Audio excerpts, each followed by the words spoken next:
సరే మీకు అరెస్ట్ చేయడానికి కోర్టు నాన్ బెయిలబుల్ వారెంట్ ఇచ్చింది, ఎందుకంటే మొత్తం మీదే వ్యవస్థ కాబట్టి. అసలు కేసు ఉందా అన్నది ఇక్కడ ప్రశ్న. కేసే లేదు అసలు. కేసు ఉంది కానీ ఏం కేసు అది? అక్రమ కేసు. అది ఎట్లా అక్రమ కేసు అని మీరు చెప్తున్నారు? ఎవిడెన్స్ ఉన్నది. ఏం ఎవిడెన్స్ ఉన్నది? మీరు అక్రమ కేసు పెట్టిరని ఎవిడెన్స్ ఉన్నది. అసలు ఆయన చేసిన వీడియో, ఆయన ఏమీ రేప్ చేయలేదు, ఆయన మీద ఏం పోక్సో కేసు కాదు, ఆయన ఏమి ఎవరిని కత్తితో పొడవలేదు, ఎవరిని చంపలేదు, లేదు చంద్రబాబు నాయుడు లెక్క తెలంగాణలో ఒక హంతక పాలన నడిపించలేదు, లేదు పవన్ కళ్యాణ్ లెక్క తెలంగాణకు వచ్చి 10 ఎకరాల చెరువుని కబ్జా చేయలేదు, మీ అయ్యా జాగీరాని తెలంగాణ ప్రజల్ని రెచ్చగొట్టే మాటలు మాట్లాడలేదు, లేదు ఆంధ్ర మీ అయ్యా జాగీరాని చంద్రబాబు నాయుడు అనలేదు, ఏమనలేదు. ఆయన ఏం మాట్లాడిండు? లోకేష్ తీసుకొచ్చిన రాజ్యాంగానికి ఒక పదాన్ని యాడ్ చేసి రెడ్ బుక్ రాజ్యాంగం అని ఒక రాజ్యాంగాన్ని తీసుకొచ్చిండు ఆయన. అసలు రాజ్యాంగాన్ని ముందు ఒక పదాన్ని రెడ్ బుక్ అని పెట్టడం రాజ్యాంగాన్ని అవమానించడం ఫస్ట్. సో లోకేష్ని చంద్రబాబుని లోపలేయాల, ఆ కూటమి ప్రభుత్వాన్ని నడిపే వాళ్ళని లోపలేయాల. దాన్ని తను ఎనాలిసిస్ చేస్తూ ఎర్రి బుక్ రాజ్యాంగం గురించి మాట్లాడిండు ఆయన.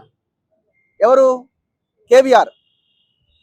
ఎవరో ఒకరి మనోభావాలు దెబ్బతిన్నాయని ఆ ఫలానా పోలీస్ స్టేషన్లో కేసు నమోదైంది. ఏమని కేసు పెట్టిండు? ఎర్రి బుక్ కాదు, ఎర్రి డాష్ రాజ్యాంగం అన్నాడు అని ఆ ఎఫ్ఐఆర్లో పెట్టిరు.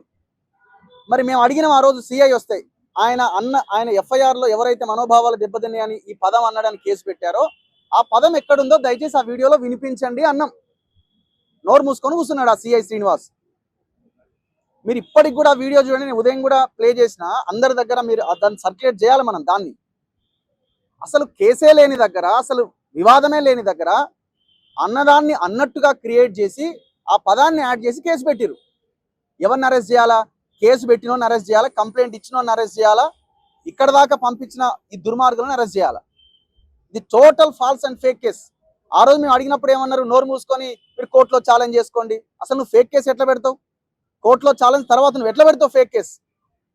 ఇదే సిఐ శ్రీనివాస్ నన్ను రూమ్లోకి పిలిచి మీకు దండం పెడతా, ఆంధ్రప్రదేశ్లో చాలా దారుణమైన పరిస్థితులు ఉన్నాయి, మేము ఇట్లా ఉత్తి చేతులతో పోతే మమ్మల్ని వీడు చేతగానోడు, వీడు ఎటుగానోడు అని మమ్మల్ని తిడతారు, దయచేసి మీ కాళ్ళు పట్టుకుంటా, అవసరమైతే దయచేసి ఆయన ఒక రాత్రికి మా పోలీస్ స్టేషన్ పంపించండి, మేము తెల్లారి మీరు వచ్చి తీసుకెళ్ళండి అని మాట్లాడారు.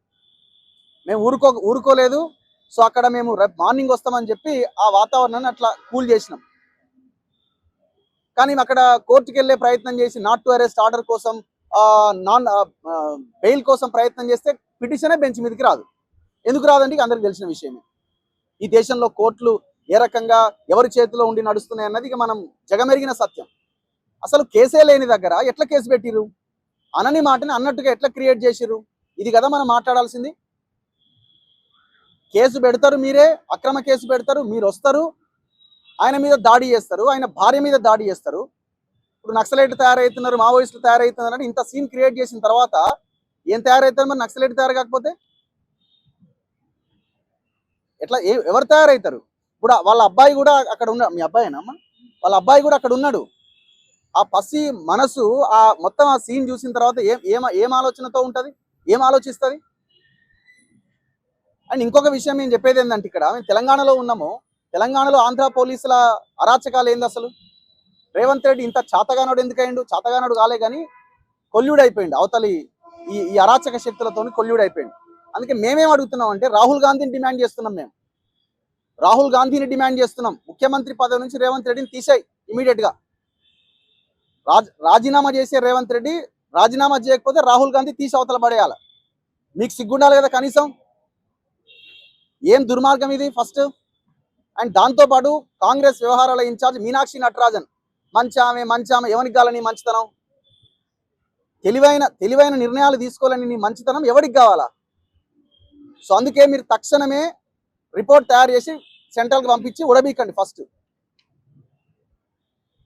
అండ్ ఇంకొకరిని అడుగుతున్నాం, మేము లాయల్ కాంగ్రెస్, మేము సీనియర్ కాంగ్రెస్ నాయకులం, దేనికి మీరు ఏడమర్చి పెట్టుకోవడానికి? మీ సీనియారిటీ ఏడమర్చి పెట్టుకోవడానికి? ఎలక్షన్లకు ముందు నాకు పదవి కావాలని కొట్లాడిన ఈ సీనియర్ మంత్రులు, సీనియర్ కాంగ్రెస్ నాయకులంతా ఏం చేస్తున్నారండి? మీరంతా రేవంత్ రెడ్డి ఏమైనా ఇస్తాడేమో అని చూస్తున్నారా? లోపల మాత్రం వీడు ఇట్లా వాడట్లా అని మాట్లాడతారు. మరి మీడియా ముందుకు వచ్చి మాట్లాడండి.